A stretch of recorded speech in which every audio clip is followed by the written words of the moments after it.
Ibrahim Traoré, son Excellence président Ibrahim Traoré, comme je vous disais tout à l'heure, en dehors des caméras, il est l'homme noir le plus populaire sur la Terre.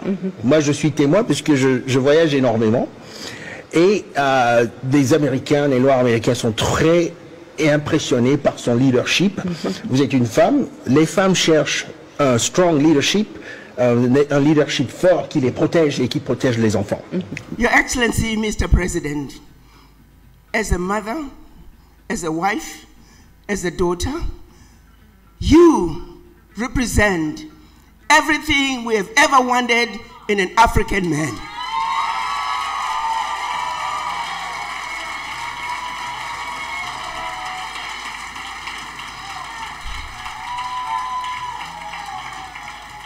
Burkina Faso has shown us the way. Burkina Faso has let us know that the bully can be defeated.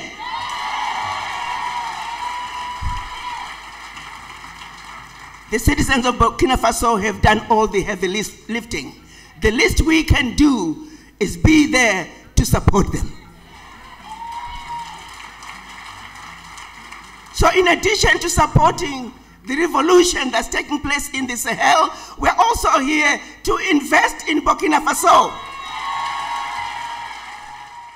Mes amis, bienvenue dans cette nouvelle vidéo où on va parler de Burkina Faso, du capitaine Ibrahim Traoré, qui a reçu cette semaine 700 afro-descendants venus principalement des États-Unis, du Caraïbes, de l'Europe pour apporter leur soutien au capitaine Ibrahim Traoré, pour lui dire que cette révolution populaire progressiste qu'ils ont entamée au Burkina Faso est une révolution qui est suivie par presque tous les afro-descendants et tous les Africains conscients de notre époque que nous sommes en train de vivre.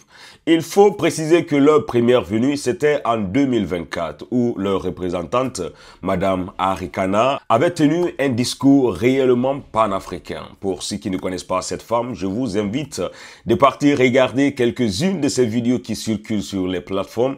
Vous allez comprendre exactement de quelle femme nous sommes en train de parler.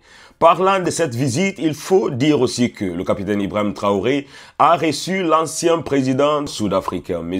Jacob Zuma, qui a fait aussi le déplacement personnel pour venir le rencontrer afin de discuter des problèmes d'État, afin de lui donner quelques conseils et en même temps le supporter dans ce élan qu'il est en train de mener.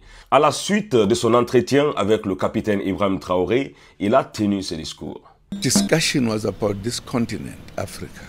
Eh bien, nous avons parlé de l'Afrique. Comme vous le savez, l'Afrique a été colonisée, l'Afrique a été opprimée pendant des siècles. Les Africains ont maintenant décidé de dire nous devons être libres maintenant. Et nous allons travailler à libérer l'Afrique. Mais ceux qui nous ont colonisés continuent de piller nos ressources, même s'ils disent on leur a donné l'indépendance. En tant qu'Africains, nous avons eu à discuter pour pouvoir trouver des solutions aux problèmes de l'Afrique. Je pense que ce pays a fait quelque chose de merveilleux. C'est pourquoi j'ai cherché à rencontrer le président pour discuter avec lui et voir ce que nous pouvons faire ensemble pour continuer la lutte pour la libération de l'Afrique. Les colonisateurs pensent que ce qui existe en Afrique leur appartient. Et nous disons maintenant, trop, c'est fini. Nous allons prendre notre destin en main. Je suis content d'avoir rencontré le président, mon frère. Comme nous avons pu nous rencontrer, je crois que nous allons continuer de nous rencontrer. Ce pays a décidé de se libérer du joug du colonisateur. Les organisations africaines disent que c'est un coup d'État qui a été perpétré là-bas. Mais laissez-moi vous dire, ce n'est pas un coup d'État. C'est pour la libération du peuple burkinabé. C'est pour la libération du peuple africain. Le vrai coup d'État, c'est quand l'oppresseur renverse un régime pour installer une personne qui est là à leur service. C'est ça le véritable coup d'État.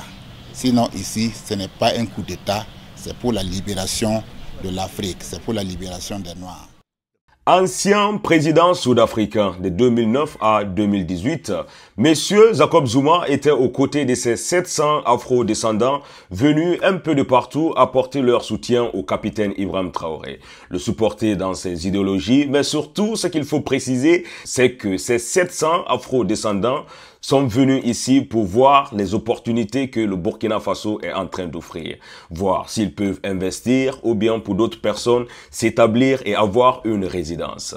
Devant ces 700 afro-descendants, le capitaine Ibrahim Traoré a pris la parole pour les rappeler que le combat qu'ils sont en train de mener actuellement, il veut parler de lui et de ses collègues dirigeants des pays de l'AOS, est un combat qui est réellement difficile. Mais néanmoins, s'il y a 700 afro-descendants qui sont venus, c'est que ceux-là doivent être des ambassadeurs de cette révolution. Je vous prie d'écouter son allocution. La lutte que nous menons est âpre. Et c'est une lutte d'endurance. Et vous avez décidé de porter notre message à travers le monde. Nous ne luttons pas pour le Burkina Faso tout seul. Nous luttons pour l'Afrique. Nous luttons pour l'homme noir. Nous luttons pour la dignité de l'Afrique. Nous luttons pour le bien-être de nos populations. Et qui lutte pour la dignité et le bien-être de sa population a aussi quelque chose en cœur. Nous sommes de tout cœur avec tous les peuples qui luttent pour la justice, pour l'égalité, pour le bien-être. Et nous sommes amis à tous les peuples qui nous respectent et qui respectent notre souveraineté et notre dignité. Et merci à vous d'accompagner donc ce combat que nous menons. Il est très difficile de mener ce type de combat. Et je sais que vous le savez mieux que moi.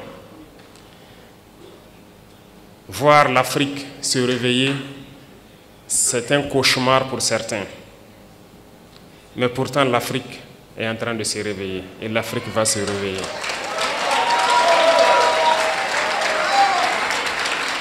Nous n'allons pas être complices de leur souhait, celui de voir l'Afrique être la réalité de ce qu'eux, ils ont pensé et dit de l'Afrique, notamment une terre d'esclaves, une terre maudite. Nous n'allons pas être complices et les accompagner pour que ce qu'ils pensent soit une vérité. Nous leur dirons que l'Afrique est un continent d'espoir, est un continent combatif et l'Afrique est un continent d'avenir. Et nous allons nous battre pour cela.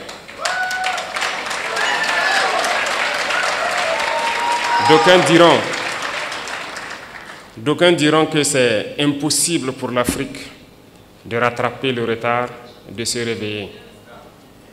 On nous l'a dit lorsqu'on a voulu prendre le destin de notre pays, qu'il est impossible de faire ce que nous voulons. D'autres nous ont découragés. Ils ont toujours pris des exemples de héros africains qu'ils ont tués pour nous dire que ces héros ont essayé, mais ils n'ont pas pu. Pour nous faire comprendre que c'est une peine perdue notre lutte. Mais nous avons dit que impossible n'est pas africain. Si impossible était africain, nos grands-parents, nos ancêtres ont beaucoup souffert. Il n'y a pas ce peuple au monde qui a souffert comme les Africains. Aucun peuple ne peut prétendre pouvoir survivre après toutes les épreuves que les Noirs ont subies. On se rappelle que ce soit les colonisations, l'esclavage, les conquêtes arabo-musulmanes ici, les Africains ont connu toutes sortes d'humiliations, toutes sortes de traitements qui visent à nous exterminer. Ils ont voulu faire disparaître le gène du noir parce que c'était les jeunes braves qu'ils ont toujours pris, tués et déportés. Donc l'Africain est le plus résistant de l'histoire de l'humanité parce que nous avons résisté à toutes les barbaries possibles. Mais il faut qu'aujourd'hui, nous continuions la lutte. Et voilà pourquoi, moi je vous dis encore merci pour ce combat que vous menez. Parce que le continent souffre encore. Regardez ce qui se passe au Soudan. On extermine les frères noirs. Regardez ce qui se passe au Congo. Regardez ce qu'ils sont en train de s'aimer dans le Sahel. Un peu partout, ils manipulent les Noirs pour qu'on s'entretue. Ils envoient les armes et on continue de s'entretuer. Il faut que cela s'arrête. Et c'est bien possible. Et la première chose, la première arme que nous pouvons utiliser, que vous pouvez utiliser, c'est la communication. C'est d'expliquer aux Noirs d'où il vient et qui il est et où est-ce qu'on peut partir. Et c'est bien possible et je vous félicite, je vous encourage dans ce combat. Il faut que partout où des Africains se retrouvent, il faut que nous comprenions une chose. Seuls unis, nous pourrons aller loin. Et il faut que nous arrivions à nous unir d'une manière ou d'une autre. Et cela incombe plus à la jeunesse aujourd'hui, mais aussi aux anciens, qui doivent pouvoir expliquer à la jeunesse ce qu'ils ont vécu hier et comment nous devons nous comporter aujourd'hui pour pouvoir nous unir. Et je compte sur tout un chacun pour continuer ce combat partout où il est. Parce que nous sommes combattus aujourd'hui par l'impérialisme qui cherche par tous les moyens à nous faire disparaître, mais aussi par nos propres frères. Certains qui sont les valets de l'impérialisme, mais d'autres aussi pour leur simple intérêt. Personnellement, je dirais qu'il y a beaucoup de chefs d'État africains qui ne m'aiment pas. Ils sont très nombreux, qui ne m'apprécient pas. Peut-être parce qu'ils sont jaloux,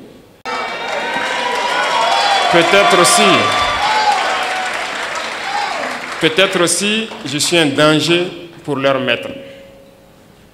Quoi qu'il en soit, moi je ne les en veux pas. Et ils font semblant. Lorsque les gens les croisent, ils font semblant de m'aimer. Mais je sais qu'ils sont nombreux à ne pas m'aimer. Mais notre prière est que Dieu les change profondément dans leur cœur. Que Dieu mette beaucoup d'amour dans leur cœur. Pas pour nous, mais pour leur peuple. Pour qu'ils aiment leur peuple. Et qu'ils se battent pour leur peuple. Parce que nous continuerons à prêcher le message pour que leur jeunesse se réveille. Et je prie Dieu que Dieu mette l'amour dans leur cœur, qu'ils aiment leur jeunesse, qu'ils aiment leur peuple et qu'ils se battent pour le bien-être de leur peuple. Peut-être qu'à travers cela, nous aussi nous allons bénéficier d'une once d'amour de leur part. Et je prie Dieu que cela puisse arriver et très vite, que nous puissions voir dans la même direction, voir que nous devons nous battre pour le bien-être de nos peuples, de nos jeunesses, de nos continents, de nos pays. Et à travers cela, il n'y a pas de choix, on va s'unir. Parce que l'Afrique est immensement riche, nous avons un marché immense et nous avons des cerveaux à travers le monde. Et nous allons faire venir tous nos cerveaux pour travailler avec nous. Et l'Afrique a besoin de tous ses fils, de toutes ses filles pour pouvoir se développer. Et vous portez ce message, vous portez ce combat. Et nous devons tout faire pour que ce combat aboutisse et au plus vite. Ça, c'est très important. Parce que vous devez voir ce combat aboutir dans très peu de temps. Et c'est bien possible. Donc, je vous encourage, je vous félicite pour tout ce que vous faites. Et avant de clore mes propos, je vous invite, à chaque occasion que vous pourrez, revenir au Burkina Faso, parce que nous allons transformer le Burkina Faso, faire du Burkina un exemple pour que les gens voient que c'est possible. Nous allons partir de cette situation de guerre, construire le pays, le rendre mielleux et que tout le monde voit que c'est bien possible et ça va motiver d'autres à se lancer sur le même chemin que nous. En tant que jeune Africain, conscient de tout ce qui se passe dans le monde, de ce qui se passe dans notre continent, de sa place en matière de géopolitique et surtout de sa relation avec ses anciennes colonies et le reste du monde, on doit se sentir concerné de ce combat qui est en train de se mener actuellement dans l'AES. Un combat qui a été entamé par le Mali, ensuite le Burkina Faso et le Niger qui à la fin se sont réunis pour dire qu'on va essayer d'avancer en confédération, je pense que nous sommes tous concernés. C'est un combat pour la survie des Africains. Pour moi, personnellement, j'ai l'habitude de le dire à mes amis que je suis réellement fier de vivre cette époque, de voir de telles choses se réaliser, de voir des personnes comme Madame Nathalie Niam, comme Dr Franklin Nyamsi, comme Kemi Seba et plusieurs autres personnes qui sont en train de nous éveiller. Et tout dernièrement, pour les gens qui sont abonnés fidèles à cette chaîne, sont en train de voir que je fais passer la vidéo de monsieur Basolma Bazier, un monsieur qui actuellement est en train de m'inspirer quand il prend la parole. Tu ne vois que la vérité dedans et à travers ces dires, on peut réellement s'instruire. Je pense que les paroles comme ça, on doit essayer de vulgariser, de promoter et de partager pour la génération future, même si nous n'avons pas appris la leçon. Je pense que ces œuvres que nous sommes en train de publier à longueur de journée, ou bien, voilà, les vidéoconférences que ces panafricains sont en train de faire, pourra servir la génération future. Personnellement, j'ai fait le déplacement pour partir au Burkina Faso afin de m'acquérir de cette révolution et ce que j'ai vu là-bas était phénoménal. Si je vois 700 personnes faire le déplacement en plus de l'ancien président sud-africain, M. Jacob Zuma, cela ne m'étonne pas parce que le Burkina Faso, une fois qu'on met pied là-bas, on comprend exactement pourquoi est-ce que cette population est dans l'esprit de cette révolution. N'hésitez pas à laisser en commentaire tout ce que vous pensez et on se retrouve à très bientôt pour une nouvelle vidéo mes frères et sœurs.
Thank you.